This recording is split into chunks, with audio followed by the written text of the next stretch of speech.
There cannot be more than one problem and one solution. There can be an unlimited number of issues created because the problem exists. However, these issues or secondary problems cannot have an independent existence. Every problem in the world cannot spring from a unique source. This means that we cannot prioritize our problems and fix them in sequence. There are 10 major problems or primary types of problems. None of these can be fixed in isolation. Not one can be eradicated while any of these other things exist. They are not primary, they are secondary problems, they are derivatives of a single thing that went wrong at the beginning. The Bible calls this Eden, but regardless of your position on faith, if you trace everything back to the point at which the problem arose, you will come to a single elemental, Big Bang. We will get to a spot at which something went wrong, and from this point we will see all of the other issues emerge. Call it moral evolution, if you like. The point is that all of our problems are logically related, and if we do not understand this and borrow down to the most fundamental issue, we will be forever tackling the symptoms as they arise and never get to the point where we cure the disease. Does this imply perfection is possible, that utopia is not an unrealizable expectation? We have to say yes to this question. Perfection must be possible, or it would not be reasonable to seek solutions. Why are we even attempting to fix our problems, if they are not solvable? If they are solvable, then we end up with a technically perfect environment or reality. What confuses everything, however, is our model of reality. If we live in a reality in which solutions are not possible, then any attempt to solve problems will be half-hearted at best and hypocritical at worst. The interesting fact is that there are only two possible states of being. These are tied to the one, simple rule that solves all of our problems. Indeed, it is fair to say we create the reality in which there are no solutions because we avoid the rule and prevent its implementation. Our problems are not the consequences of natural forces or alien interventions. We are the problem because we are the originators and perpetuators of the problem. But not all of us, or at least we are not equally complicit in the harm being done. We are all involved, but many are only involved tangentially and often unwittingly, such as those who inadvertently turn the other cheek when it is not theirs to turn.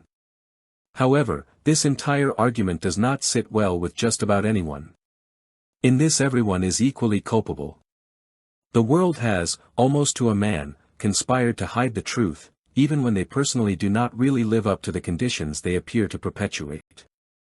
There is a line between two realities, and we are on one side or the other. That no one truly accepts this explains how many people can ensure they are on one side of it whilst projecting onto others the doctrines of the other side. Take conservatives for example. Conservatives attempt to be conservative in the way they live their life, but they participate in a system that is inimical to just about everything they personally believe in. Because this is the system they are familiar with. Christians believe in Christ, for the most part, but even this minimalist definition of a Christian is not universally adhered to, but we see no real backlash, no outrage. Christians who are Christians dutifully search out the nearest thing to a Christian church they can find, then let the world drift on by. Schools reject the Bible, Christ and prayer, but open their doors to pride, transgenderism, Islam, and anything which appears to provoke, mock, or otherwise diminish Christianity and its position on things.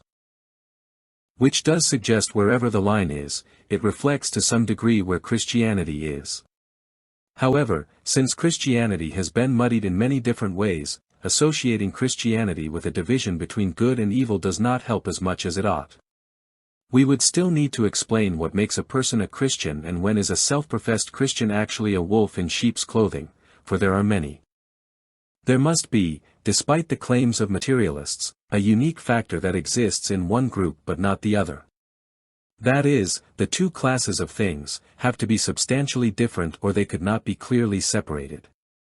What is more, the factor specific to one group would need to be intrinsically evil and the factor only found in the other group would need to be inherently good.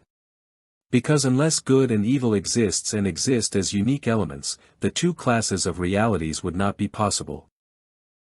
One group being red and the other blue, would not be of such significance that it would justify them being two classes of things in the fundamental sense of the word.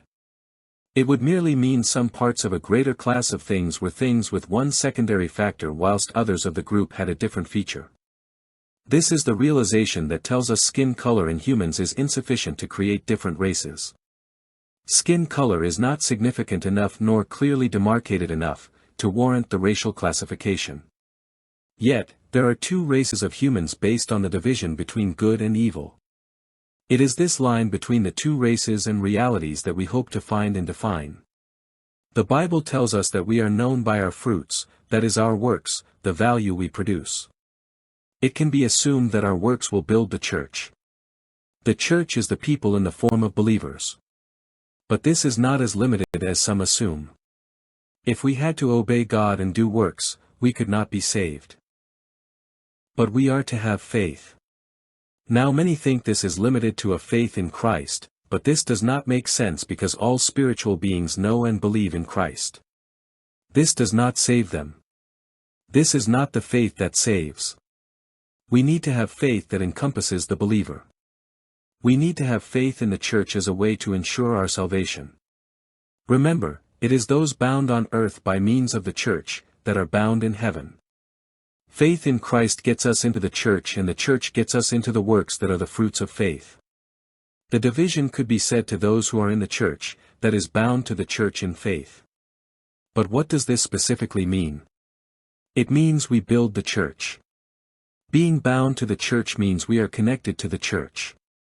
But if this is so, these connections build the church. The only way this makes sense is if we are creating value for the church. If we do not create value, we live as a parasite. This does not build the church, and it is reasonable to suppose those who rob and defraud the people lack faith. The parasite does not believe work is sufficiently rewarded.